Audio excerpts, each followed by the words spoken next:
अस्सलाम वालेकुम, आप देख रहे हैं परदेश से देश तक। मैं हूं फैसल अब्बासी। 17 नवंबर 2019 वो दिन था जब एक मर्ज़ दुनिया के सामने आया जिसको कोविड-19 का नाम दिया गया। चीन से बुनियादी तौर पर इस बीमारी का जन्म हुआ और देखते ही देखते ये बीमारी पूरी दुनिया में फैल गई।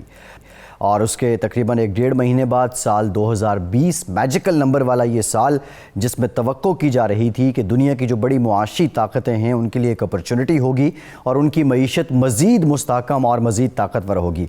लेकिन हकीकत में ऐसा ना हुआ। जो कुछ भी हुआ इसके बरक्स हुआ। साल 2020 के दौरान दुनिया के बेशतर ममालिक में जो कारोबारी सरगर्मियाँ थी मुंजमद रहीं, जिसके नतीजे में बड़ी मुआशी ताकतें, छोटी मुआशी ताकतें, फिर उसके साथ साथ जो दूसरे और तीसरे दर्जे के ममालिक हैं उन सबको नुकसान हुआ। एक अंदाजे के मुताबिक साल 2020 में कोरोना की वबा की वजह से 5000 अरब डॉलर आलमी मईशत के डूब गए। बड़े बड़े इवेंट्स, बड़ी बड़ी कारोबारी एक्टिविटीज़ जो होनी थी वो कोविड की नज़र हो गई।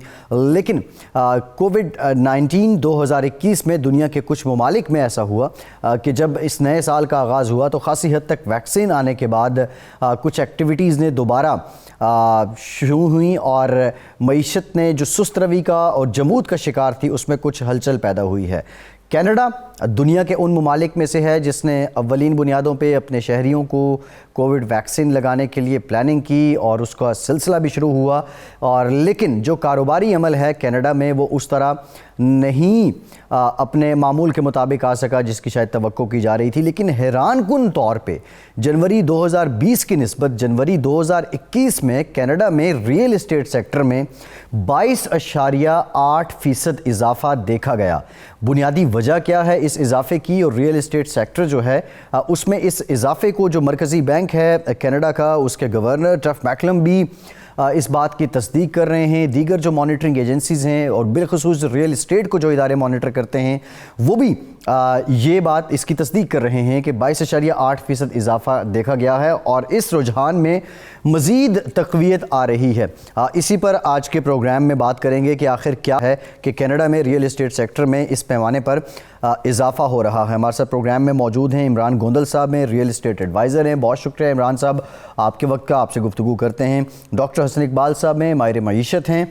डॉक्टर साहब आपका भी शुक्रिया, आपसे भी गुफ्तगू करते हैं। डॉक्टर साहब पहले आपकी तरफ आऊँगा, ये बताएं कि पूरी दुनिया में हमने देखा कि कोविड-19 ने आलमी मईशत को डुबो दिया। इवन एक वक्त यहाँ ये भी आया कि अमेरिका जैसा मुल्क कहता था कि हमसे डॉलर ले लें और हमारा तेल जो है वो उसको आप इस्तेमाल कर लें। लेकिन फिर आहिस्ता आहिस्ता कुछ चीज़ें मामूल पे आईं, लेकिन अभी तक पूरी दुनिया जो है वो मामूल पे नहीं आ सकी है। वैक्सीनेशन के अमल से खासा फ़ायदा तो हुआ है, लेकिन ओवरऑल आप क्या समझते हैं कि जिस तरह कोविड-19 ने हिट किया है दुनिया भर की मईशत को, और फिर ये कनाडा में ये एक्टिविटी सामने आना कि एक महीने में 22.8% इजाफा हो जाता है रियल इस्टेट सेक्टर में जो सरमायाकारी हो रही है, उसकी वजह क्या है? भाई साहब थैंक यू वेरी मच। आपने 20 का साल जो है वो जिसको एक बहुत मईशत के पॉइंट ऑफ व्यू से बड़ा साल करार दिया जा रहा था, वो बदकिस्मती से जो है वो सबसे छोटा साल जो है वो साबित हुआ और दुनिया की मईशत जो है वो इसमें बिल्कुल जैसे आपने दुरुस्त तरीके से कहा कि ये डूब गई। ये कनाडा में भी यही सूरत हाल है, अमेरिका में भी यही सूरत हाल है और हमारे पाकिस्तान जैसे ममालिक में ये भी यही जो है वो सूरत हाल है। मैं थोड़ा सा ज़रा पाकिस्तान का जिक्र करूँगा, फिर आपने जो सवाल किया कनाडा का उसके बारे में बात करूँगा कि पाकिस्तान में 4-5 माह के लिए तो जो माशी सरगर्मियाँ थीं वो तकरीबन रुकी गईं, लेकिन उसके बाद जैसे ही थोड़ा सा इसमें कदरे वक्फा आया तो अल्लाह ताला के फजल करम से हमारी मार्केट्स जो है वो दोबारा चलनी शुरू होगी। हमारा बिज़नेस जो है, हमारी फैक्ट्रियाँ वो दोबारा चलनी शुरू हो गई, लोग अपने काम पे जाना शुरू हो गया। ख़ास तौर पे हमारी जो एक्सपोर्ट्स हैं वो भी किसी हद तक कुछ बढ़ी अल्लाह ताला के फजल करम से। और इसी तरह हमारी और दूसरी इंडस्ट्री जो है उन्होंने भी कारोबार ने जो है वो एक अच्छे तरीके से परफॉर्म करना शुरू किया।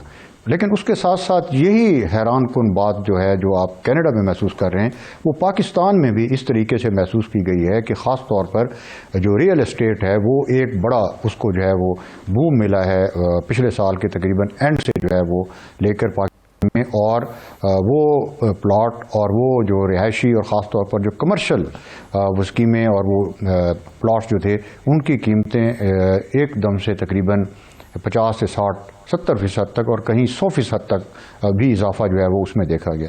अब इसी तरह जैसे आपने बताया कि कनाडा में भी यही सूरत हाल रही। असल में अगर इसको माशी सरगर्मियों के एतबार से अगर देखा जाए तो जब दूसरी माशी सरगर्मियाँ हो रही होती हैं और स्मूथ तरीके से सारे मामला चल रहे होते हैं तो लोग अपना पैसा प्रोडक्टिविटी में लगाते हैं, जहाँ पे फैक्ट्रियाँ लगाते हैं, नए कारखाने लगाते हैं, नया बिजनेस शुरू करते हैं। लेकिन अनफॉर्चुनेटली जब ये सारी चीज़ें बंद हों तो फिर पैसा कहाँ जाएगा? या तो पैसा बैंकों के अकाउंट में जाएगा और या फिर पैसा जो है वो उसको रियल एस्टेट में वो लगाया जाएगा। पाकिस्तान में भी तकरीबन ये सूरत हाल है। मैं समझता हूँ कि शायद कनाडा में भी इसकी यही कैफियत होगी, क्योंकि जब दूसरे बिजनेस जो है वो बंद होते हैं, लोगों के पास सरप्लस पैसा होता है, तो वहाँ ज़ाहिर बैङ्कों में रेट ऑफ रिटर्न इतना नहीं है, प्रॉफिट इतना नहीं है। जो पाकिस्तान की हुकूमत की जानिब से एक वाज़ेह पॉलिसी भी थी रियल एस्टेट सेक्टर को लेके, यहाँ पे एमनेस्टी भी दी गई, यहाँ पे टैक्स की छूट भी दी गई, और उसके बाद हमने देखा कि एक एक्टिविटी जो पिछले कोविड से पहले भी इवन जमूद का शिकार थी वो यहाँ पे शुरू हुई।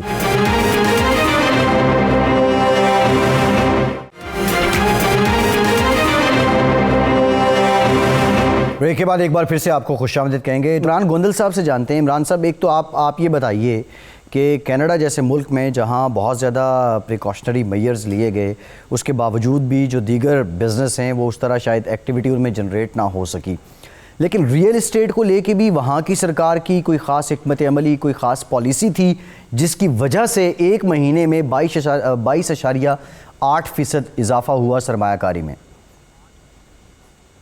जी, thank you very much to have me. देखिए, सबसे पहले इम्पोर्टेंट जो चीज़ कैनेडियन रियल स्टेट है उसको अंडरस्टैंड करने में, और जो ग्रेटर टोरंटो का एरिया है जिसमें हम रहते हैं उसको थोड़ा सा, यानी कि मैं डिफरेंस आपके सामने क्लियर करूंगा और फिर हम रीज़न पे आएंगे कि आखिर ये इंक्रीज आई क्यों। देखिए, कैनेडियन ओवरऑल इकोनॉमी को जब हम देखते हैं तो Q4 तक 2020 में बहुत अच्छी ग्रोथ होती है। 9.5% तक जो है वो ग्रोथ रही हमारी लास्ट ईयर की जब हम बात करते हैं, और 2020 के हवाले से। उसके बाद जब सिचुएशन 2020 के अंदर कोविड आने की वजह से क्वार्टर दूसरे या तीसरे के अंदर खराब होनी शुरू हुई, तो तमाम जो इकोनॉमिक फैक्टर्स थे, बाकी चीजें थे, इंडिकेटर्स थे, वो नेगेटिव जाना शुरू हुए। और हमने देखा कि जनाब रियल स्टेट मार्केट जो कि स्टार्टिंग ऑफ जनवरी 2020 में जो है वो तकरीबन ऑलमोस्ट $70,000 एवरेज प्राइस जनवरी से फरवरी के अंदर इंक्रीज हुई, एक बहुत बड़ा चंक आया। और उसके बाद इसी रो के अंदर जो है वो इम्प्रूवमेंट आ रही थी, जो कि लग रहा था कि ये एवरेज प्राइस मिलियन को क्रॉस कर जाएगी विद इन 3 to 4 मंथ। और ऑल एंड सडन जब कोविड आया और वो मार्केट कूल डाउन होनी शुरू हुई और वो जो उसमें उठान थी वो खत्म हो गई और वो एवरेज प्राइस नीचे आने शुरू हो गई। ये 2020 की मैं थोड़ा सा आपको बता रहा हूँ कि जो सिचुएशन हुई, लेकिन उसके बाद रियल स्टेट मार्केट ने अपने आप को आहिस्ता आहिस्ता स्टेबल करना शुरू हो गया। जो 2020 के अंदर स्टार्टिंग पॉइंट थी वही बिल्कुल सिमिलर जो है वो ग्रोथ 2021 के स्टार्ट में देखी गई। जब 2021 के स्टार्ट में हम देखते हैं तो 967,000 एवरेज प्राइस थी जनवरी में, जो कि इस वक्त फरवरी के अंदर 1,45,000 है, जो अगर मैं ग्रेटर टोरंटो एरिया की बात करूं तो ये जो इंक्रीज है ये तकरीबन $70,000 की है। अच्छा, फिर नंबर ऑफ सेल्स को भी अगर आप कंपेयर करें तो प्रीवियस ईयर से इस ईयर के अंदर तकरीबन जनवरी टू फरवरी के अंदर इंक्रीज इन सेल ऑलमोस्ट उतनी ही है जितनी 2021 में और 2020 में थी, तकरीबन उतनी है, जो कि नॉर्मल जो रियल स्टेट जो ग्रेटर एरिया टोरंटो एरिया का है उसके ट्रेंड के टोटली ऑपोजिट है। नॉर्मली जनवरी फरवरी में स्लोली मार्केट अप होती है और मार्च अप्रैल मई जो है ये पीक मंथ रहते हैं सेल। इमरान साहब, कनाडा में फिस्कल ईयर स्टार्ट कब होता है और ये जो करंट एरा है, करंट टाइम है, ये कौन सा क्वार्टर चल रहा है फिस्कल ईयर का? देखिए, जो ओवरऑल कनाडा के हवाले से तो वो इकोनॉमी के हवाले से जो फिस्कल ईयर है ये वो तो बजट के हिसाब से जैसे बाकी कंट्रीज में होता है वही स्टार्ट होता है जब हमारा बजट आता है। लेकिन जो रियल नहीं बजट, आप जैसे पाकिस्तान में जून में बजट आ रहा होता है, आपका उसके बाद फिर जून से ऑनवर्ड हमारा फर्स्ट क्वार्टर आ जाता है, तो वहाँ कनाडा में किस महीने में बजट आता है?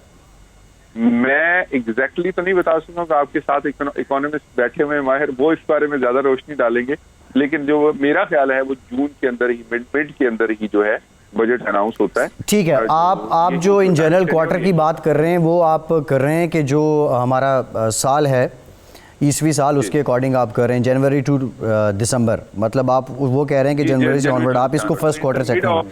ठीक है, आप बात कंटिन्यू करें। मिड ऑफ जी। तो अब जो असल इम्पोर्टेंट चीज है जिसके ऊपर मैं मानना चाहूंगा कि आखिर ये अचानक इतनी इंक्रीज क्यों हुई, और इस इंक्रीज को हम अगर इसको थोड़ा सा ओपन करें तो पता चले कि ये इंक्रीज हो क्या रही है और ये कब तक कांस्टेंट ये इसी तरह रहेगी या नहीं रहेगी। तो देखिए, इंक्रीज के अंदर जो ग्रोथ की जो परसेंटेज है वो नॉर्मली अगर हम हिस्टोरिकली देखें तो यहाँ पे लास्ट 40 to 50 ईयर्स के अंदर, जो मैं ग्रेटर टोरंटो एरिया की अगर बात करूं, 50 सालों के अंदर जो ग्रोथ की जो परसेंटेज है वो तकरीबन एक नॉर्मल रिदम में रही है। अगर हम 75 में स्टार्ट करें जहां से रियल स्टेट को, तो तकरीबन 57,000 एवरेज प्राइस थी, जो इस वक्त $1,045,000 हुई है। और इस पूरे टेन्योर के अंदर जो तकरीबन एक आप लगा लें कि 45 to 50 ईयर्स का टेन्योर है, इसके अंदर 2 दफा रियल स्टेट जो मार्केट है वो डाउनफॉल हुई है, प्रैक्टिकली 2 दफा हुई है। जिसके अंदर 80s में 1 दफा हुआ है जब हाई इंटरेस्ट रेट था, तो उस वक्त एक बहुत बड़ा इम्पैक्ट आया कि प्राइसेस ऊपर गई और फिर नीचे आई, और फिर दूसरा 2017 में आया। 2007 और 8 को मैं इसमें से माइनस कर रहा हूँ क्योंकि 2007 और 8 के अंदर एवरेज प्राइसेस जो हैं उनको फर्क नहीं पड़ा, क्योंकि कनाडा में इंटरेस्ट रेट को नीचे कर दिया गया और अफोर्डेबिलिटी में ले आया गया, ताकि लोग जो हैं वो हालत ना हो जो कि अमेरिका में और पूरी दुनिया में हुई। तो कनाडा की पॉलिसीज जो हैं उन्होंने बड़े अच्छे तरीके से इसको कंट्रोल किया। अब सिचुएशन आती है जो कि इस वक्त सामने आई 2017 के अंदर, जब दोबारा एक दफा जो प्राइसेस थी वो ऊपर गई और मार्केट के अंदर करेक्शन हुई और प्राइसेस नीचे आई, और उसके अंदर जो है एक बहुत बड़ी हाइप हुई। 2015, 16 और 17 ये 3 ऐसे साल थे जिनके अंदर जो है वो इंक्रीज इन वैल्यू जो है वो बहुत बड़ी तादाद में हुई।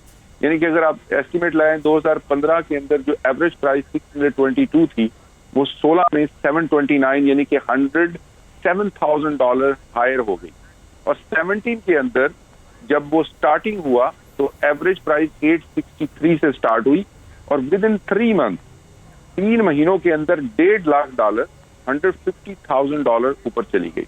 लेकिन उसके बाद क्या हुआ कि गवर्नमेंट ने एक पॉलिसी। जी इमरान साहब ब्रीफली जरा अभी जो इस क्वार्टर में क्या हालात हैं वो बता दीजिए। जी मैं बिल्कुल उसी तरफ आ रहा हूँ। तो अभी जो सूरत हाल है, मैं इसलिए 2017 का जिक्र कर रहा हूँ कि 2017 और 21 में बहुत ज्यादा सिमिलरिटीज हैं। तो ये सिचुएशन गवर्नमेंट की पॉलिसी जो 2017 में आई फॉरेन बायर टैक्स की सूरत में, तो ये जो मार्केट है ये एडजस्ट हुई, करेक्ट हुई, और तकरीबन 150,000 ये नीचे आ गई। अब हम बात करते हैं 2021 की सिचुएशन के अंदर भी उसी तरीके से इंक्रीज इन वैल्यू हो रही है जो कि रियलिस्टिक नहीं है।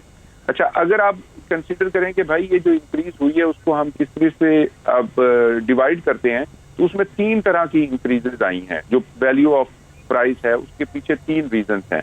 पहली रीजन है डिमांड एंड सप्लाई की, स्टार्टिंग ऑफ जनवरी। चलें, अच्छा इस पे इमरान साहब इस पे ज़रा मजीद बात करेंगे। ताबिश तौफीक साहब बिजनेसमैन है, उन्होंने हमें ज्वाइन किया, उनसे भी ज़रा जान लेते। उमूमन ये होता है कि कीमत तभी बढ़ती है जब आप किसी चीज़ की डिमांड ज़्यादा हो जाए और सप्लाई कम हो जाए, लेकिन फिर इन्वेस्टमेंट भी उसके साथ बढ़ रही होती है।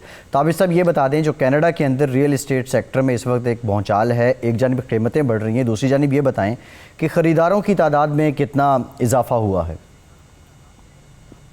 अस्सलाम वालेकुम। एक तो बहुत बहुत शुक्रिया आपका प्रोग्राम में मुझे लेने का, और बहुत अच्छा सवाल है आपका। देखिए, डिमांड में इंक्रीज कनाडा की मार्केट में हमेशा से रहेगा। उसके रीजंस बहुत सारे हैं। न्यू इमिग्रेंट्स हैं, लोकल पॉपुलेशन ग्रोथ है, जो फैमिलीज 20 साल पहले आई थी आज उनके बच्चे भी काफी लोग हैं कि वो भी अपने घर ले सकें, तो demand will always be there.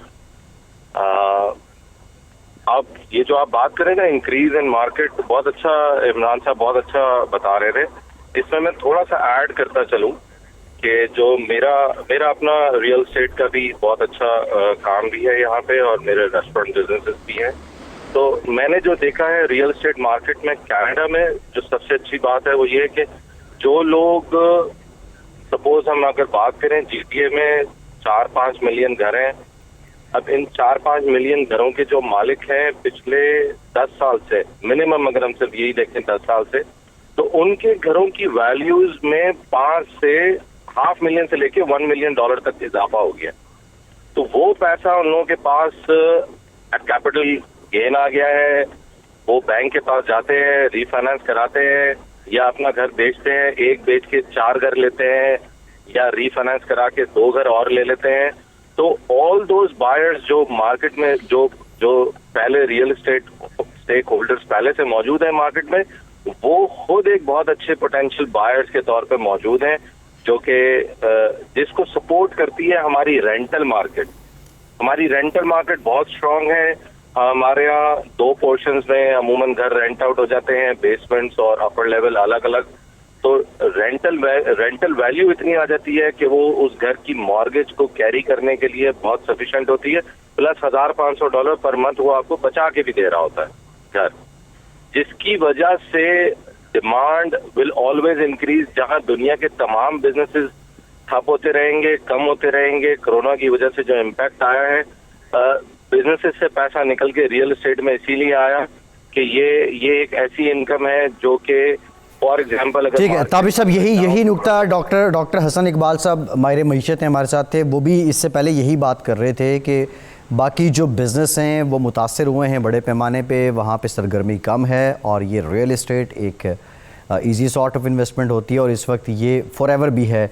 आप पैसा लगा देते हैं और आपको पता है कि एक टाइम के बाद उसका पे बैक बड़ा अच्छा होता है। आप कनाडा की बात कर रहे हैं, पाकिस्तान में भी, पाकिस्तान की हुकूमत की जानिब से भी रियल एस्टेट सेक्टर में मिनिस्ट्री भी दी गई और बहुत से और भी इक़दाम किए गए, तो यहाँ भी कुछ हलचल तो हुई है। ज़रा हम ब्रेक के बाद जानने की कोशिश करेंगे, कंपैरिजन करें, क्या ये वही तरीक़ाकार है जिस पे कनाडा में लोग पैसा लगा रहे हैं, या यहाँ कुछ सूरत हाल मुख्तलिफ है। हमारे साथ रहिए।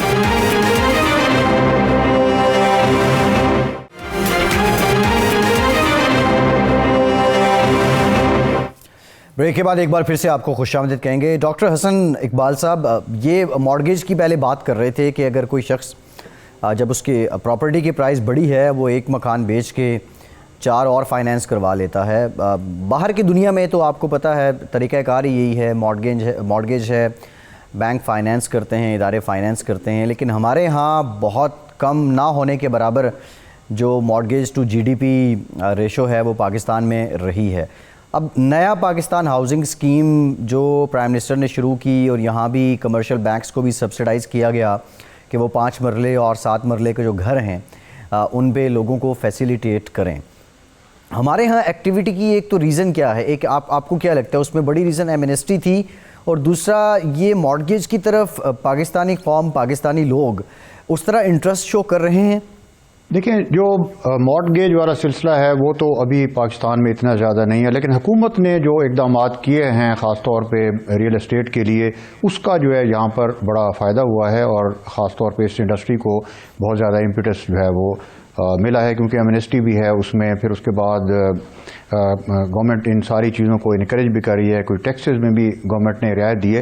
लेकिन हमारे यहाँ जो रियल एस्टेट के डायनामिक्स हैं वो इन सारी चीज़ों से थोड़ा सा हटके हैं। उसकी वजह यह है कि हमारे लोग जो है वो बेसिकली प्रोस्पेक्टिव उसमें मतलब सोचते हैं कि हर शख्स सोचता है कि मैं अपने लिए भी करूं, अपने औलाद के लिए भी करूं। और फिर ख़ास तौर पे यहाँ जो रियल एस्टेट सेक्टर में जो स्कीमें डेवलप होती हैं या और इस तरह, तो लोग सोचते हैं कि जी मैं अगले 20 साल के लिए इन्वेस्टमेंट कर लूँ, मैं और मतलब है 2-4 मैं प्लॉट ले लूँ, मैं किसी वो कमर्शियल उसमें ले लूँ, को प्लाजा ले लूँ। तो ये एक बहुत लिक्रेटिव किस्म की यहाँ पर इन्वेस्टमेंट जो है वो समझी जाती है। ख़ास तौर पर जो ऑर्गेनाइज्ड और सिक्योर किस्म की जहाँ पर स्कीमें चलती हैं उसमें हमारे जो एक्सपेट्रिएट्स हैं या हमारे जो भाई पाकिस्तान से बाहर काम करते हैं वो समझते हैं कि अगर इन्वेस्टमेंट किसी सिक्योर और उस एरिया में हो तो वो अपना पैसा उसमें लगाते हैं।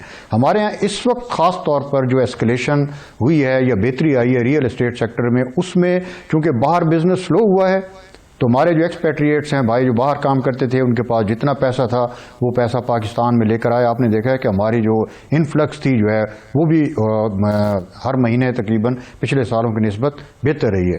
तो वो सारा के सारा पैसा जो है रियल स्टेट में आया है और तकरीबन 40 से 50% और कुछ सोसाइटीज़ में, कुछ एरियाज़ में 100% भी जो है वो बेहतरी आई है। दूसरी बात यह है कि पाकिस्तान में रियल एस्टेट उस वक्त ज़्यादा बूम में आती है जब बैंकों के इंटरेस्ट रेट कम हो या जो दूसरा बिजनेस है वो जो है एक प्रॉब्लमेटिक वो। हमारे यहाँ इस वक्त मैन्युफैक्चरिंग जो है, ये अभी की बात नहीं है, कोविड की बात नहीं है, ये उससे बहुत पहले की बात है।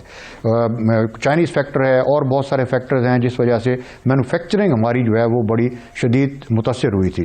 तो लोगों ने वो सारे का सारा पैसा जो है वो रियल एस्टेट में लगाया। आपने देखा कि एक टाइम आया था। लेकिन डॉक्टर साहब यहाँ पे जो आप बात कर रहे हैं, जब आप लार्ज स्केल मैन्युफैक्चरिंग की बात कर रहे हैं, आप शायद उस ज़माने की बात कर रहे हैं कि जब यहाँ पे इंटरेस्ट रेट 13.25 था, लेकिन उस वक्त भी रियल एस्टेट में वो एक्टिविटी नहीं थी। इवन जब इंटरेस्ट रेट कोविड के दौरानिए में कम हुआ, बाकी सारे बिजनेस बंद थे, तो रियल एस्टेट ने हलचल शुरू कर दी थी। तो यहाँ भी अगर देखा जाए तो जो रियल एस्टेट सेक्टर का बिजनेस है वो भी बाकी दुनिया की तरह उसी तरह बिहेव कर रहा है जिस तरह कनाडा में है। एक रीज़न तो ये है कि वहाँ पे दीगर एक्टिविटीज़ तो बंद हैं, दीगर बिजनेसेस तो उस तरह नहीं हैं जिस तरह मामूल के मुताबिक होते हैं, तो लोग वहाँ आ रहे हैं, वो फ़ायदा उठा रहे हैं। जी, आपने सही कहा।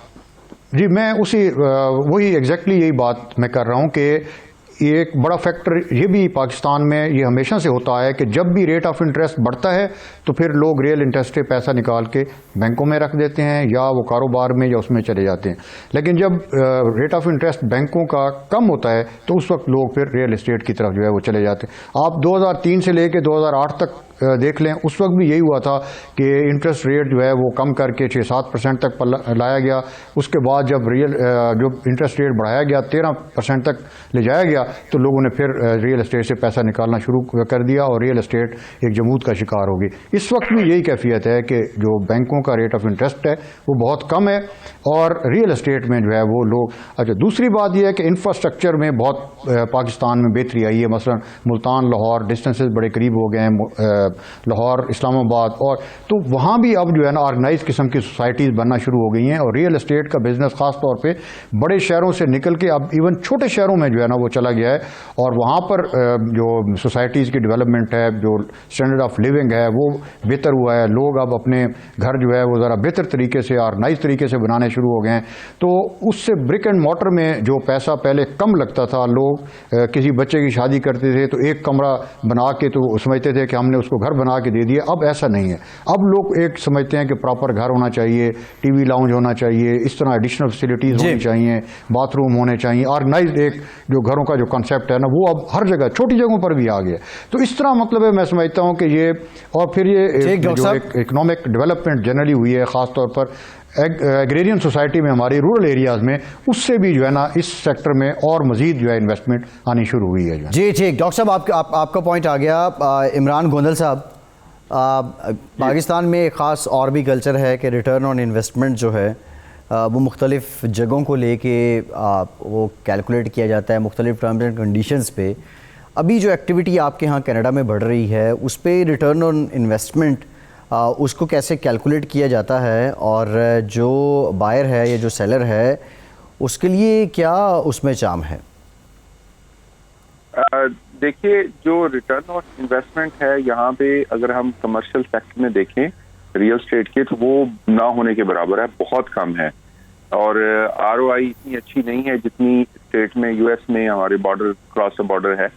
और पाकिस्तान के अंदर भी जो है जो सिचुएशन है इन कंपैरिजन कनाडा के हवाले से, GTA के या टोरंटो के इस हवाले से, जो खास तौर पे मेट्रोपॉलिटन सिटी है जहाँ पे प्राइसेस बहुत ज्यादा हाई हैं, उसके कंपैरिजन पाकिस्तान में रेट ऑफ रिटर्न उस हवाले से ज्यादा है। लेकिन डिफरेंस जो है पाकिस्तान का और यहाँ का, एक बहुत बड़ा डिफरेंस ये है कि पाकिस्तान में इक्विटी बेस्ड तमाम इन्वेस्टमेंट्स होती हैं, मेजोरिटी इक्विटी बेस्ड इन्वेस्टमेंट है और लैंडिंग की इतनी रेशोज नहीं है। और लैंडिंग के रूल्स भी अभी चेंज हो रहे हैं और अभी उनकी इम्प्लीमेंटेशन में वक्त लगेगा। कनाडा में ये है कि डिफरेंस है कि आप 30%, 25% इन्वेस्टमेंट से एक प्रॉपर्टी बाई कर सकते हैं, चाहे कमर्शियल हो, और अगर आप रेजिडेंशियल प्रॉपर्टी बाई करना चाहते हैं तो वो आप 5% पे, 10% के ऊपर 20%, यानी कि लोएस्ट जो अपनी इन्वेस्टमेंट्स है उससे वो बाई कर सकते हैं। तो इस वजह से जो पाकिस्तान में जो सिचुएशन है उसका कंपैरिजन हम यहाँ की मार्केट से उस तरीके से नहीं कर सकते, लेकिन ये है कि अगर स्टेबिलिटी के हवाले से आप बात करें तो यहाँ पे एक स्टेबिलिटी का अंतर बहुत बड़ा है। क्योंकि आप ये देखें ना, अगर बैंक ने आपको 75% या 80% लोन दे दिया है तो दूसरे लफ्जों में इनडायरेक्टली बैंक जो है आपके साथ स्टेक होल्डर बन गया है, तो 80% इन्वेस्टमेंट उसकी है और 20% आपकी है। जबकि पाकिस्तान के अंदर इक्विटी 100% है कि अगर आपने कोई प्रॉपर्टी बाई की है तो 90% लोग जो है वो 100% जो है इक्विटी अपने ही पैसे से लेते हैं। अगर मार्केट में लेट्स से करेक्शन आती है 10% या 15% तो वो सीधा डायरेक्ट लॉस होता है पाकिस्तान के अंदर। लेकिन यहाँ कैनेडियन जो रियल एस्टेट सेक्टर है उसके अंदर वो डायरेक्ट आपका लॉस नहीं होता, क्योंकि आपके साथ बैंक भी शामिल है और वो आप उसको होल्ड करके उसको रिकवर कर सकते हैं। तो ये एक डिफरेंस है दोनों मार्केट में। जी। एक और नुक्ता जो है एक और नुक्ता है जो मैं ऐड करना चाहूंगा, जो मैं उस पिछले टॉपिक को कनेक्ट करते हुए, कि आपने सवाल किया था कि आखिर रीजन क्या है कि जो ये करंट एक इंक्रीज आई है प्राइस में, तो उसमें आपको 1 मिनट में मैं बताना चाहूंगा कि देखिए ये जहाँ पे कनाडा में और अमेरिका में तो अभी लिमिटेड है, लेकिन कनाडा में एवरी मंथ जो है इनकम सपोर्ट जो है गवर्नमेंट ने इमरजेंसी कोविड के अंदर देनी शुरू की।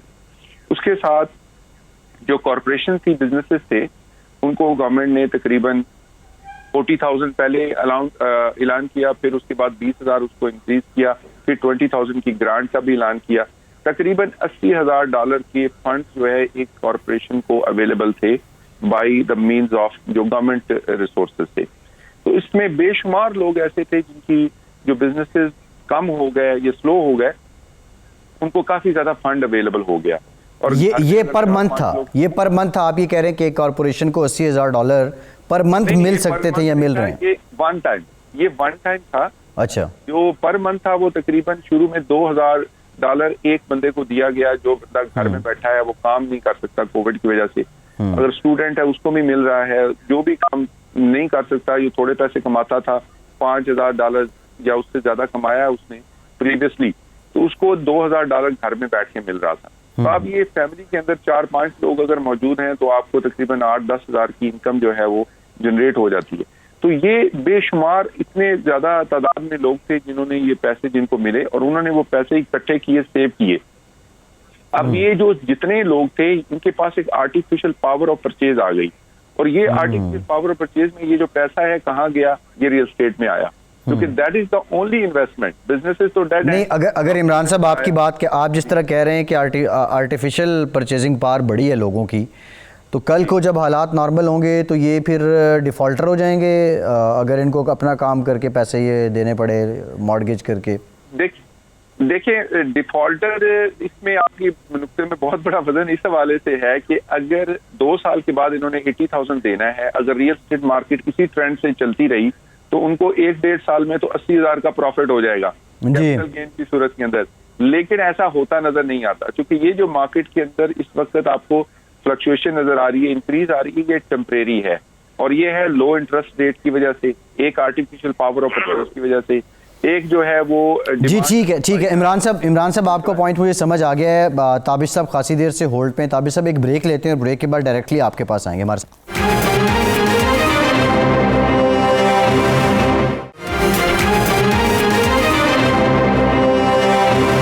ब्रेक के बाद एक बार फिर से आपको खुशामदीद कहेंगे। ताबिश साहब, ब्रेक से पहले इमरान साहब कह रहे थे कि जो गवर्नमेंट की जानिब से इंसेंटिव्स और पर्क्स दिए गए कोविड को लेके और उस पैसे को यूटिलाइज़ किया है यहाँ के शहरियों ने, जिसकी वजह से इंक्रीज़ इन प्राइस हो रहा है। पहली बात तो ये है कि आप इस नुक्ते से एग्री करते हैं कि ये सरकार का पैसा ही है जो वहाँ पे सर्कुलेट कर रहा है, और दूसरा, क्या ये वाकई आर्टिफिशियल परचेजिंग कैपेसिटी है लोगों की? और आपको क्या लगता है कि अगर कोई अभी किसी प्रॉपर्टी को रिज़र्व कर लेता है या उसको ऑक्यूपाई करता है तो उसको मज़ीद उसको जो उसके पेएबल्स हैं वो अदा करने के लिए जब हालात नॉर्मल होंगे तो वो इस पोजीशन में आ जाएगा, या ये मार्केट फिर से क्रैश करने की पोजीशन में होगी? सर देखें, इसमें बहुत अच्छी बात की है इमरान भाई ने, थोड़ा सा मेरा उनसे इख्तिलाफ है। ये बात बिल्कुल ठीक है कि गवर्नमेंट ने बहुत ज़्यादा पैसा कंपनीज को दिया और लोगों को भी दिया, जिसकी वजह से उनकी बाइंग पावर बढ़ गई। बट सारा का सारा हम इम्पैक्ट उसके ऊपर नहीं डाल सकते। इसमें बहुत बड़ा फैक्टर जो वैल्यूज जो 10 साल 15 साल 20 साल से होम ओनर्स थे, उनकी जो इक्विटी जनरेट हो गई उनके घरों में, जैसे मिसाल के तौर पे किसी ने 4 लाख का लिया था, आज उसका घर 1.5 मिलियन का है, 11 लाख तो वैल्यू बढ़ गई, 4 लाख में से 2-3 लाख वो पहले ही पे ऑफ कर चुका होता है। तो 1.25 मिलियन अगर किसी के पास पड़ा हुआ है, वो बैंक के पास जाता है, रिफाइनेंस कराता है, 5 लाख भी निकालता है, 2.5 लाख से 2 छोटी प्रॉपर्टियां ले सकता है 10-10 लाख की। तो वो एक बहुत बड़ा फैक्टर है जो कि मार्केट को रन कर रहा है। हाँ, टेम्पररी जो गवर्नमेंट ने पैसे दिए थे उसने भी एक थोड़ा सा पुश लाया था मार्केट में। अब दूसरी बात ये कि ये जो होल्डिंग पावर है, जो आपने एक बात की थी कि अगर बाद में उसको कमा के देने पड़े, यहाँ पे ना रेंटल मार्केट बहुत स्ट्रांग है। तो आपकी जो मॉर्गेज अमाउंट बनता है ना पर मंथ, वो आपके रेंटल्स बहुत अच्छी तरह उसको टेक केयर कर लेते हैं। 1 मिलियन, 1.25 मिलियन, 1.5 मिलियन तक की प्रॉपर्टी को अगर जिसमें 30% डाउन पेमेंट हो, उसका रेंटल वैल्यू इतनी अच्छी है कि वो बहुत इजीली अपने आप को कैरी कर सकती है। फिर उसके बाद होता ये है, रियल एस्टेट मार्केट के गिरने में और चढ़ते रहने में या प्राइसेस बढ़ने में सबसे बड़ा फैक्टर होता है होल्डिंग पावर का, और वो होल्डिंग पावर आपको देता है आपका टेनेंट। जब तक मार्केट में टेनेंट्स मौजूद हैं, किराएदार मौजूद हैं, आपकी मार्केट एज इज रन होती रहेगी। मैं तो ये देख रहा हूँ, ये टेम्पररी हाइक नहीं है, ये और आप ये कह रहे हैं कि इमिग्रेंट्स की तादाद में इजाफा हो रहा है और टेनेंट्स जो हैं वो बढ़ते ही जाएंगे, तो इसलिए मसला नहीं होगा आज। वो बढ़ते जा रहे हैं, वो बढ़ते जा रहे हैं। यहाँ तो ये होता है कि दूसरी प्रोविंसेस में जहाँ पे बिजनेसेस कम होते हैं, तो वो लोग भी माइग्रेट करके वापस आ रहे होते हैं। तो जो मेजर हमारे सिटीज हैं, वैंकूवर हो गया, टोरंटो हो गया, यहाँ पे तो इंटरनल इमिग्रेशन भी बहुत चल रही होती है। लोग माइग्रेट कर करके आ रहे होते हैं दूसरे प्रोविंसेस से, छोटी स्टेट से, सिटीज से, जहाँ पे जॉब्स वगैरह कम है, जहाँ अपॉर्चुनिटीज कम है। तो हम यहाँ पे तो वैसे ही डिमांड इतनी ज्यादा है कि रेंटल मार्केट आपको हमेशा रन करती रहेगी। ये ऐसा यहाँ पे होता क्या है कि जैसे सपोज किसी स्ट्रीट पे अगर एक मकान 1 मिलियन का बिक गया, मैं मिसाल दे रहा हूँ, तो उसका पड़ोसी कभी भी उससे कम प्राइस पे नहीं बेचेगा। वो ये बोलता है कि मेरे पड़ोस वाला घर इतने का बिक गया, मेरा घर भी इतने का ही। अब उसको अगर होल्ड करना पड़े 1 साल, 2 साल, 3 साल, तो यहाँ पे होल्डिंग पावर बहुत अच्छी है लोगों की। अच्छा, एक ताबिश साहब, एक लास्ट बात बताएं। हमारे यहाँ तो पाकिस्तान में डीसी रेट अलहदा होता है और जो मार्केट रेट है वो अलहदा होता है, ओपन मार्केट रेट। वहाँ पे क्या मैकेनिज़्म है? क्या वही रेट फाइनल होता है और उसी के अकॉर्डिंग सेल परचेज होती है जो सरकार या जो कम्युनिटी या जो एडमिनिस्ट्रेशन है वो डिसाइड कर देती है, या है ही ओपन मार्केट? सर, ये बहुत जबरदस्त आपने बात की है। ब्लैक और वाइट मनी का चक्कर है। यहाँ पे टोटल वाइट है। यहाँ पे जिस प्राइस पे बिकता है, you have to declare it. वो ऑटोमेटिक आपका लॉयर उसको डिक्लेयर करता है और वो आपकी प्राइस चली जाती है सीआरए के पास। अगर किसी की इन्वेस्टमेंट प्रॉपर्टी है, वो भी सीआरए को वो हो जाती है, अपडेट हो जाती है। अगर किसी की जैसे प्राइमरी रेजिडेंस है, तो उसमें जो भी इनकम गेन होता है वो सब आपका होता है, तो किसी को हाइड करने की जरूरत ही नहीं होती। और ना ही यहाँ पे इस तरह से होता है। नहीं ताबिश साहब, मेरा बुनियादी सवाल ये था कि जो रेट कंट्रोल होता है, जो प्राइस कंट्रोल होती है, उसको क्या बाकायदा तौर पे उसकी कोई रेंज वहाँ की अथॉरिटीज एडमिनिस्ट्रेशन की जानिब से बताई जाती है, या मार्केट वैल्यू है ओपन मार्केट में जिसने जितने का बेच दिया? ओपन मार्केट है तो मार्केट वैल्यू है, डिमांड एंड सप्लाई रूल है। आज ही एक घर बिका है टोरंटो में $6.5 लाख ओवर आस्किंग प्राइस। जी $6,62,000 ओवर आस्किंग प्राइस पे बिका।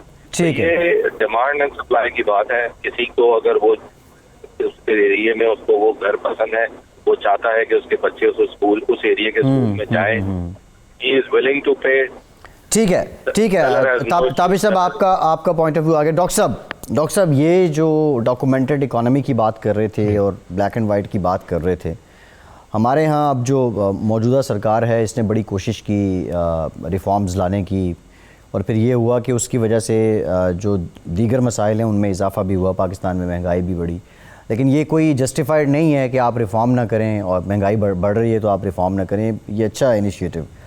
लेकिन हमने ये देखा कि पाकिस्तान में जब हुकूमत रिफ़ॉर्म्स की तरफ गई, इकॉनमी को डॉक्यूमेंटेड करने की कोशिश कर रही थी, तो हमारे यहाँ एक्टिविटी रुक गई। और यहाँ गलती किससे हुई? क्या हमारे यहाँ, क्योंकि पहले तो ये कल्चर नहीं था कि इकॉनमी को डॉक्यूमेंटेड करें, और दूसरा जो यहाँ पे बिज़नेस मार्केट है वो तो सारी की सारी ट्रेडिशन बेस है। वो जिस तरह डिमांड एंड सप्लाई रूल्स की ये बात कर रहे थे, उसका उस तरह का तो कोई इम्प्लीमेंटेशन ही नहीं थी।